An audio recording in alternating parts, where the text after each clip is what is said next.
Olá, pessoal, tudo bom? Eu e a Ana estamos aqui de volta para nós continuarmos a nossa fala sobre as funções executivas. A Ana dentro da neuropsicopedagogia e eu dentro da neuropsicologia.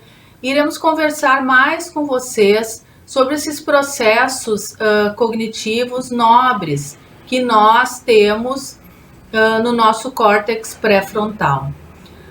Se sabe que nós, os humanos, temos essas funções nobres e por isso nós temos a nossa racionalidade, a nossa capacidade de crítica em função delas. Os estudos do cérebro, eles são, em termos de história, eles são muito novo, muito novo.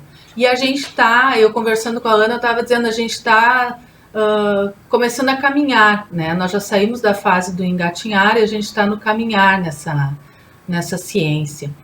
E então a gente está conseguindo ver, assim como em outras áreas da ciência, como o coração, o estômago, desses órgãos, a gente já tem um melhor entendimento do funcionamento. Assim, a questão do cérebro, a gente está conseguindo entender melhor esse funcionamento.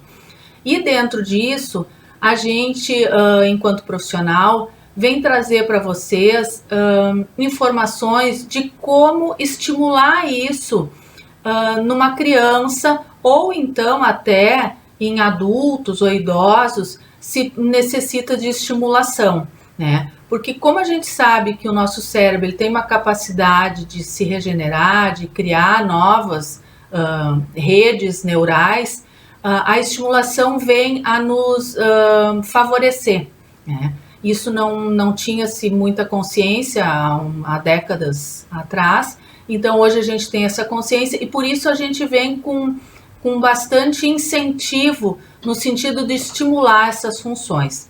Semana passada a gente falou então das várias áreas que as funções executivas abrangem e hoje a gente vai trazer uma mais específico que é a organização e o planejamento. É isso, Ana? Isso. Tá.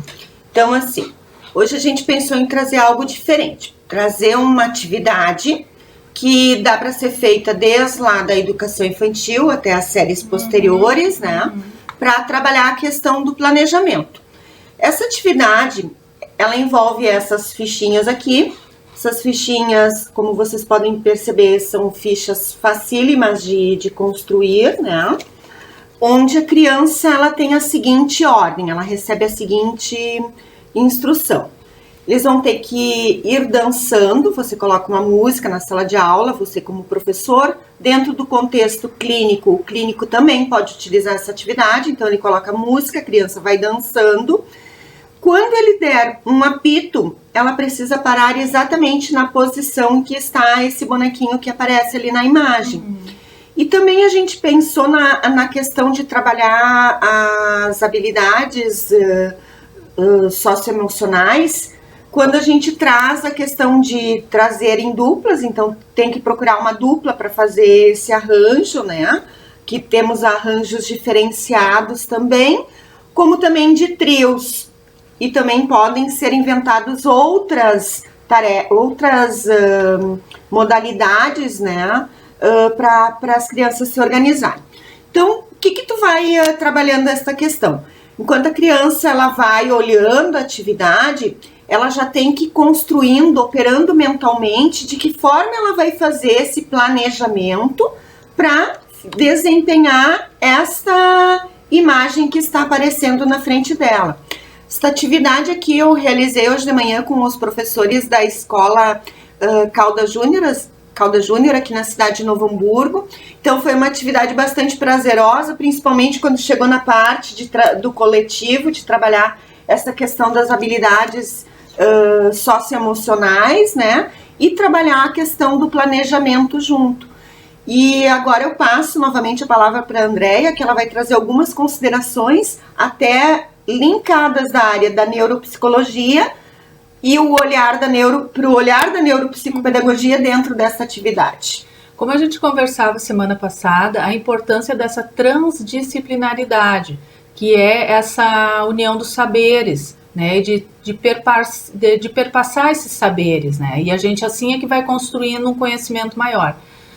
Isso, e nessa atividade que a Ana traz, a gente vê uma estimulação da memória auditiva verbal, ou seja, a criança tem que ouvir, ela tem que fazer a compreensão do som do apito. Então, nós trabalhamos outras áreas desse cérebro.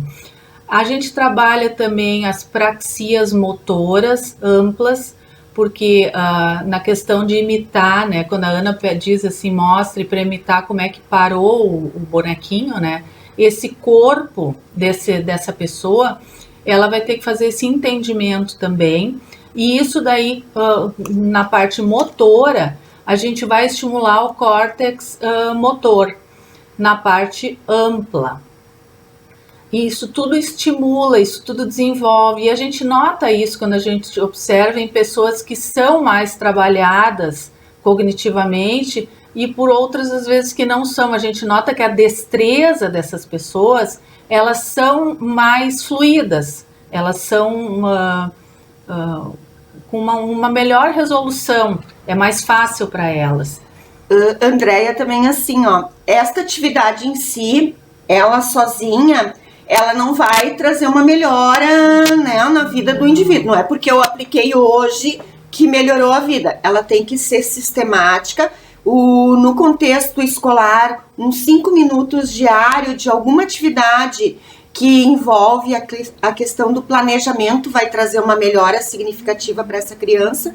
Existem pesquisas que mostram que 8 semanas já dá um bom resultado, né, na melhora desse aluno e também dentro do contexto clínico, dentro com o paciente. E como eu havia mencionado até no vídeo anterior, isso tudo vai trabalhando essa questão, né, desde a educação infantil tu tá promovendo essa maturação desse cérebro, né, e alinhado a esses processos cognitivos que a criança precisa para realizar as tarefas do contexto escolar. Inclusive, a gente até pensou em trazer situações de casa que a criança também vai trabalhando a questão do planejamento. Pode. E daí eu estava conversando também com a Ana sobre isso, né? A questão da organização e do planejamento. Tem atividades que elas podem ser treinadas, vamos dizer assim, em casa. Como? Ajudar a colocar uma mesa para o almoço, a disposição dos pratos, a disposição dos talheres.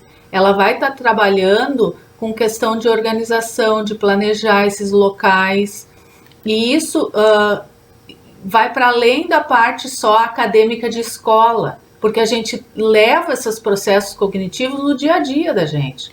Até no momento de escovar um dente, de onde é que está, né, a escova, a pasta de dente, colocar a pasta de dente na escova. Quando tu isso colocou tudo tu trabalha esses processos. Essa questão de escovar os dentes, ela vai auxiliar a criança, principalmente também quando os pais propiciam para que ela mesma utilize o creme dental, ela faça a dosagem de quanto de creme dental ela vai utilizar naquela escova, ela vai tendo a noção de força que ela precisa empregar.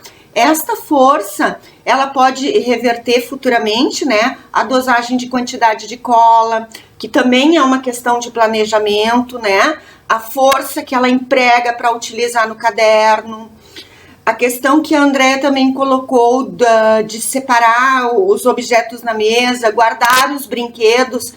Além de trabalhar a questão do planejamento, tu está trabalhando com categorias de formas, de cores, de várias outras questões que implicam na aprendizagem. Só que isso também que a gente traz, a gente tem que ter consciência que demanda também uma capacidade dos adultos de conseguirem esperar, porque a criança não tem a mesma velocidade e destreza que um adulto, e às vezes o adulto quer fazer com ligeiro, quer ficar logo pronto, e daí ele mesmo faz pela criança, e isso acaba prejudicando esse desenvolvimento da criança.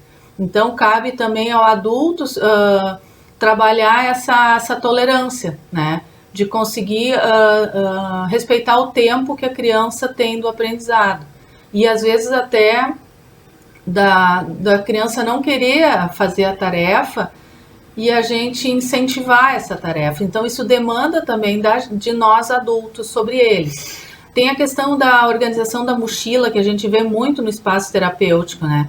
Por vezes a criança recebe a mochila pronta, vai com a mochila, volta, eles não precisam tirar nada de dentro, colocar. Eu penso que nesses momentos é que a gente também desenvolve essa questão de organização, de planejar. Isso são pequenas atitudes diárias que a gente vai estimulando essa criança.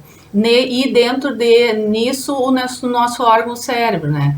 Porque a gente tem maior conhecimento, então, do quanto ele funciona e a gente, então, sabe como melhor fazer as intervenções sobre ele, no sentido de ter um melhor desenvolvimento para uma vida adulta mais plena, com melhores condições de desempenhar tarefas, e é isso que a gente vem trabalhar aqui com vocês, né? Trazer elementos para a gente pensar junto e dentro disso atividades que a gente pode estimular. Como a Ana diz, a Ana trouxe hoje uma tarefa, né? Que até a Ana me comentou que vai deixar o link, vai botar num drive Sim. essa tarefa e vai botar um link, né? Onde é que encontra. Onde pode fazer o download da atividade para quem quiser usar dentro do contexto Sim. escolar ou do contexto clínico. Eu acho que é bem bacana, né, Ana? É uma atividade que a Ana desenvolve nos jogos, né? Estimulando essas funções executivas. E é uma ajuda para vocês também que escutam para estimular os alunos de vocês, né? Eu acho que para hoje era isso, Ana, isso. Que a gente tem. Eu não sei se tem alguma coisa a mais que tu quer trazer. Eu até tinha uma sugestão da questão da mochila. Eu lembro dos anos que trabalhava como professora, nos anos iniciais, eu tinha uma técnica que eu fazia o sorteio da mochila. Então, porque a criança tinha muita dificuldade de se organizar e muitas vezes ela também, assim, tem um contexto interessante, André, que eu quero mencionar com você. Tem a seguinte situação. Muitas vezes, pela própria situação dos pais que organizam a mochila da criança, essa criança ela não aprende a ter organização, né? Porque se alguém faz a função por ela, é aquela pessoa que está desenvolvendo as funções executivas dela, não é a criança. Os pais, eles têm que sim ajudar, mas no sentido de ser mediadores, no sentido de explicar, de mostrar o passo a passo, mas depois delegar essa função para a criança desempenhar a tarefa, né? E quando eu fazia o sorteio da mochila, era da seguinte maneira. Eu chegava no finalzinho lá da aula, eles já tinham tudo organizado, guardava o material, aí sorteava uma das mochilas e a criança tinha que mostrar como ela tinha organizado a mochila dela. Então é uma forma dele poder mostrar para os demais a forma que ele utilizou no momento, né? E os outros iam aprendendo com essa tarefa. Isso que tu traz seria as estratégias de planejamento, né? Então tu está trabalhando essas estratégias que essa criança está usando. E como tu colocaste, reforçando a minha fala, o adulto ele necessita deixar espaço para essa criança fazer essas estimulações, para ela desenvolver no cérebro dela essas capacidades, porque o adulto fazendo, a criança não vai desenvolver, ela vai ter dificuldade em anos mais tarde, igual ela vai ter que passar por esse processo, e às vezes um processo mais sofrido, né? Eu acho que por hoje era isso, né, gente? E a gente volta semana que vem trazendo outra pauta, outro assunto, e assim a gente vai construindo então os nossos vídeos com vocês, tá? Um grande abraço. Um grande abraço para vocês e até semana que vem. Tchau. Vamos ver.